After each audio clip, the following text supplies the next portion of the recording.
반갑습니다. 다섯 번째 시간이 되겠습니다. 부의 법칙. 오늘은 부의 법칙 세 번째죠. 여백을 만들라. 그리고 Success Principle 콜라보레이션 같이 하겠습니다. 이 챕터와 맞물리는 부분이 있죠. 정확히 어울리는 부분입니다. Success Principle 28번째, 28번째죠. 번역으로는 뒤엉킨 것들과 미완의 것들을 일소하라. 268페이지입니다. 석프는 268페이지. 책 가지고 계신 분들 석프 책. 그리고 워크북 가지고 계신 분, 워크북은 56페이지. 그리고 목차 없는 그 버전 워크북 제가 드린 초기에 오신 분들은 목차 없는 워크북 가지고 계신 분들은 제목이 당신의 성공을 담기 위한 공간을 만들자. 당신의 성공을 담기 위한 공간을 만들자 챕터입니다. 그래서 실제로 요거를 작성을 하시고 실행을 다 해보셔야 됩니다. 그리고 늘 주변에 있는 것들을 진짜 비우고 그다음에 미완의 것들 다 완성하고 뒤엉키 것들 일수하는 것들 실제로 써보고 그다음에 실천하는 게 차이가 크죠? 그러면 부의 법칙 책에서는 36페이지입니다. 여백을 만들라 세 번째 부의 법칙이죠. 자연은 텅 빈 여백을 싫어한다. 정말 저는 신기한 게 이분은 목사님이잖아요. 그런데 이걸 어떻게 알았을까 저는 그게 너무나 신기합니다. 지금 현재 어, 그 과학기술이라고 해야 되나요? 과학계에서 밝혀낸 게 우리가 지금 눈에 보이는 공간이 비어 있는 걸로 생각이 들잖아요. 그냥 뭐 잘 해봐야죠. 공기로 차 있다라는 생각이 또 드는데 이게 참 좀 어려운 개념인데 어, 비어 있는데 그 비어 있는 공간이 또 에너지로 또 가득 차 있는 겁니다. 약간 좀 어려울 수도 있고 어떻게 보면 참 쉬울 수도 있는 그런 개념인데 음, 어, 일단 가득 차 있긴 한데 그 차 있는 게 에너지 형태로 차 있는 거죠. 에너지 형태로 여기까지만 간단하게 설명을 드리겠습니다.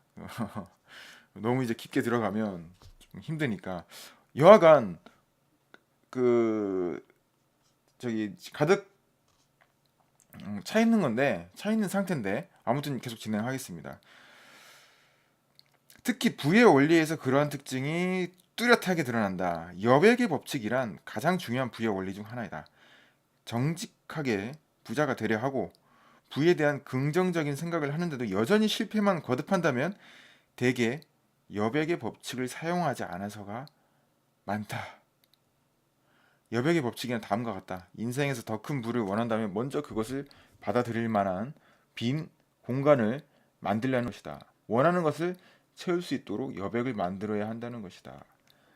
그릇에 물이 가득 채워져 있거나 그릇에 뭔가가 가득 채워져 있다면 담을 수가 없잖아요. 그릇을 비워야 더 담을 수가 있는 것처럼 여기에서는 그 예를 옷장에 옷이 가득한데도 몸에 맞는 게 없다면 아는 사람은 많지만 마음이 맞는 친구가 없다면 진심으로 원하는 것을 가질 수 있다는 믿음을 갖고 불필요한 요소를 제거해야 한다. 자신이 원하지 않는 것을 제거하기 전까지는 자신이 무엇을 원하는지조차 알기 어려울 때가 많다. 강 중간에 쓰레기 더미가 쌓이면 물길이 막혀 제대로 흐를 수가 없다. 그러므로 인생의 더 큰 만족을 원한다면 치워야 할 것을 치워 여백을 만들어야 한다. 왜냐하면 자연은 빈 공간을 몹시 싫어하기 때문에 인생에서 원하지 않는 것을 제거하기 시작하면 자동적으로 원하는 것이 그 자리를 메우게 된다. 라고 얘기를 하고 있습니다. 그 트레이너 교재에 저희 그 트레이너 양성 과정, 석세스 프린시플 트레이너 양성 과정 그 교재에 트레이너 교재에 로 오브 바큐움이라는 것을 언급을 하더라고요. 로 오브 바큐움. 진공의 법칙 뭐 이런 건데 빈 공간을 싫어 이 같은 얘기입니다. 그래서 진공이라는 얘기를 이제 빈 공간으로 의미를 둔 거예요. 비워져 있는 것을 싫어한다는 거죠. 그 법칙이 어디에서 나왔냐면 우리 그, 그 부정적인 사람들부터 멀리 떨어지라는 그 법칙이 있었죠. 지금 몇 번째였죠? 겁쟁이 클럽에서 탈퇴하고 성공한 사람들에게 둘러싸여라라는 그 우리 챕터였었죠. 그래서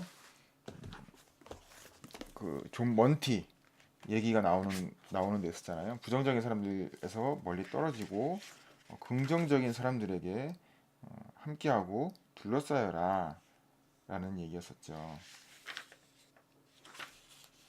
25번째입니다. 석프 25번째 법칙입니다. 244페이지 석프. 그래서 거기서 나오죠. 우리가 부정적인 사람들을 쳐낸다고 하긴 그렇지만 어, 이걸 표시를 하잖아요. 리스트를 작성하고 그 다음에 우리가 요거를 이제 그 쳐내는 작업을 했잖아요. 저희 트레이닝 때. 그 그렇게 하면 어떻게 되는 거죠? 로우 바큐에 의해서 긍정적이고 우리에게 도움이 되는 사람들이 찾아온다는 거죠. 근데 여기서도 똑같은 얘기를 하고 있어요. 이 부의 법칙 이 책에서도 이 저자가. 근데 이거를 사람이 아니라 부의 관점에서 적용을 한 겁니다.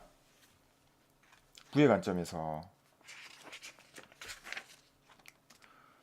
그리고 여기서 또 나와요. 여기는 이제 그 사람의 마음의 관점에서 나오는데 어떤 사업가가 중병이 들어 몇 달을 입원해 있었다. 유능한 주치의가 가능한 의학수단을 동원했지만 아무런 차도가 보이지 않아 사업가는 날이 갈수록 허약해졌다. 어느 날 고열과 잦은 기침에 고통스러워하던 그는 문득 여백의 법칙을 떠올리고 뭔가 치워야 할 게 없는지 궁리하게 되었다. 감정과 사고가 신체에 놀라운 영향을 미친다는 사실을 알고 있던 그는 자기 안에 버려야 할 부분이 있을 것으로 생각하게 되었다. 그는 골똘히 그 부분을 찾기 시작했다. 그리고 자신이 적개심을 품고 있는 한 사람을 떠올릴 수 있었다.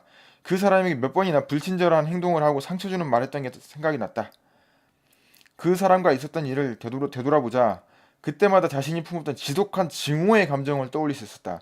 그리고 냉정하게 짚어본 결과 미워한 상대방보다 미움을 품은 자신이 더 큰 상처와 병을 얻었음을 깨달았다. 아, 이 부분은 정말 할 이야기도 많고 저희 그 서프에서도 제가 다뤘었죠. 저희 카페 게시판에 그 명언에서도 올려놨었죠. 임대료도 안 낸 채 우리의 공간을 차지하고 있다는 거죠. 지금 참. 그리고 그는 결국 이렇게 다짐했다. 나는 당신을 완전히 용서합니다. 우리 사이에 있었던 일을 영원히 잊어버립시다. 당신에게 상처 주기를 원치 않습니다. 피해주고 싶지도 않습니다. 나도 자유고 당신도 자유. We are freedom.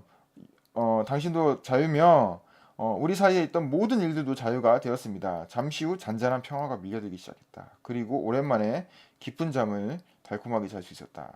다음날 아침 그토록 괴롭던 열기가 가시고 의사는 그가 회복돼 있다고 진단했다. 용서를 통해 사업가는 몸과 마음을 회복시킬 수 있는 빈 공간을 만들었고 그 결과 새 인생을 시작할 수 있게 되었던 것이다.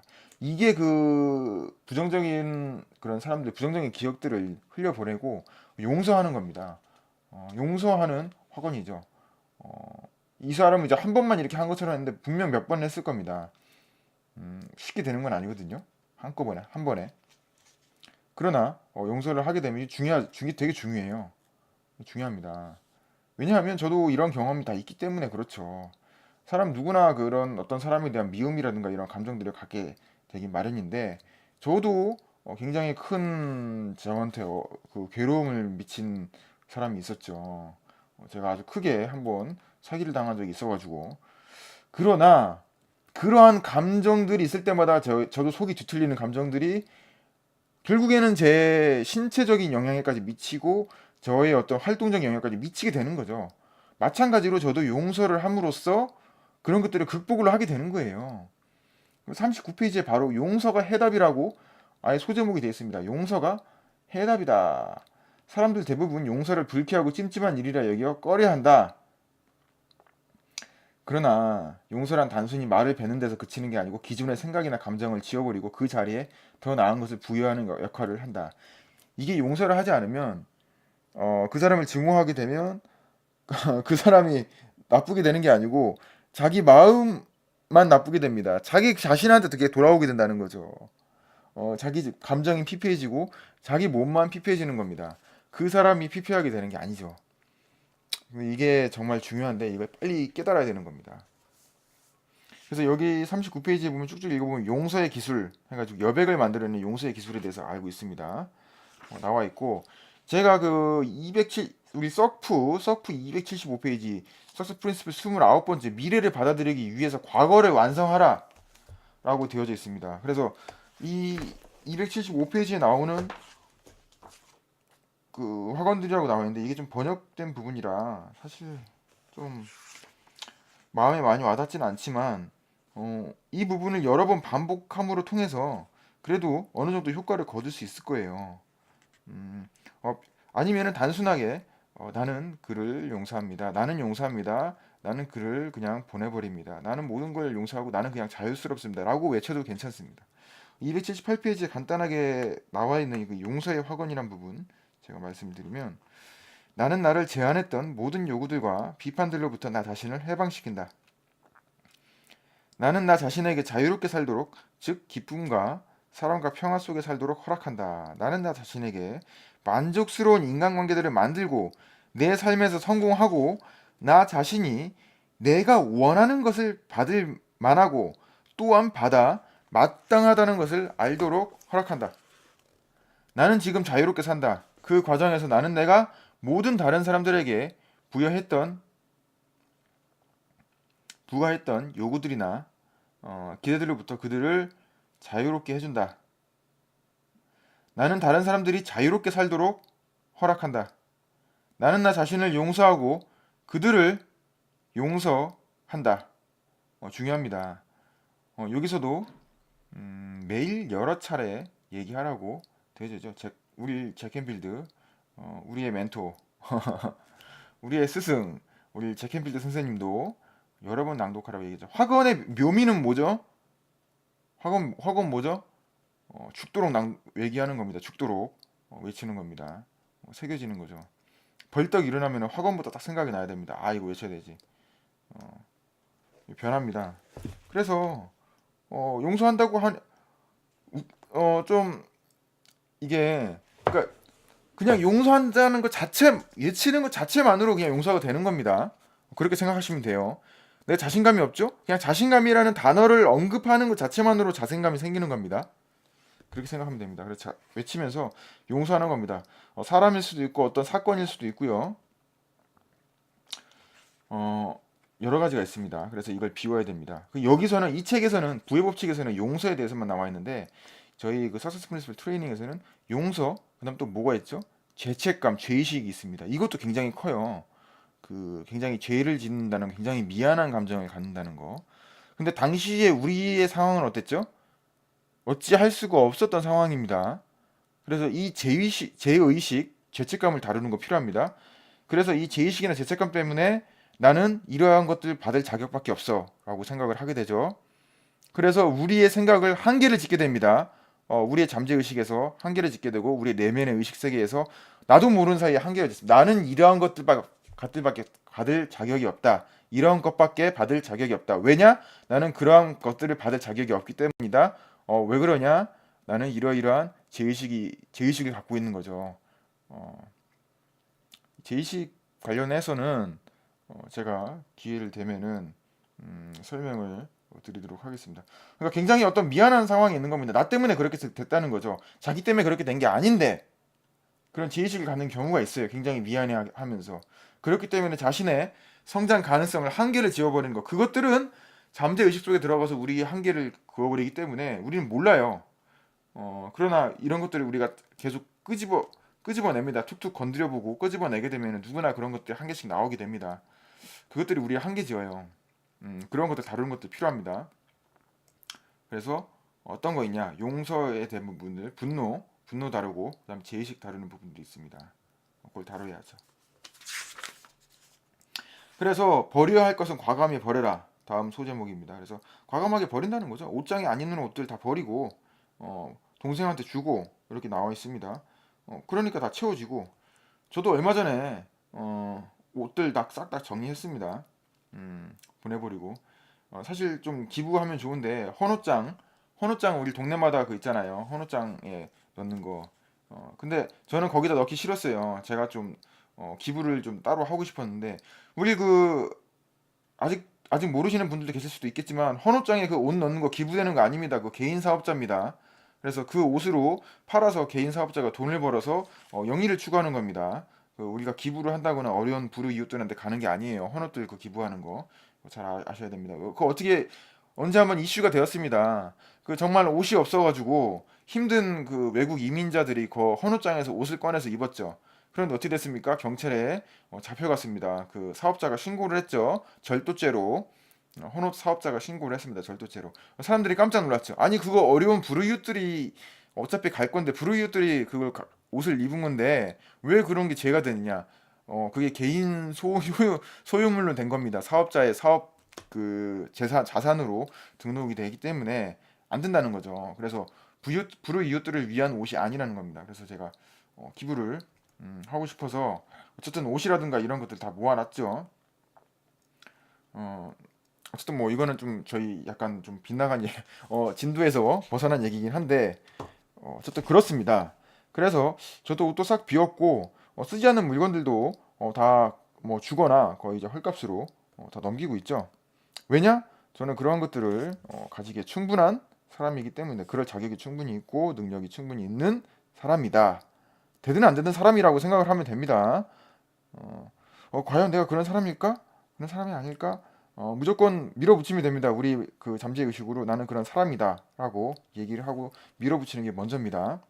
그리고 그 다음에 제거하는 게 EFT라든가 의문형 확언으로 통해 가지고 그런 꼬릿말들이라든가 부정적으로 정말 그게 맞아? 라는 생각들을 제거하는 것들 방법이 있죠. 일단은 밀어붙이는 게 먼저 확언으로. 그래서 41페이지까지 진도를 나갔습니다. 오늘은 여기까지 진도를 나가도록 하겠습니다. 저희와 좀 더 소통하고 싶으신 분들은 네이버 카페 오 석세스데이 검색하시면 되고요. 홈페이지 있습니다. 홈페이지 있으면 되고요.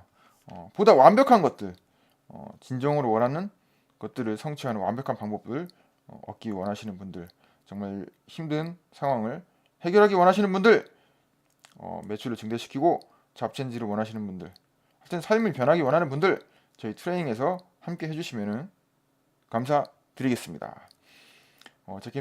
제킴비드 코리아 석세스 프린시플 트레이너 김세용이었습니다. 감사합니다.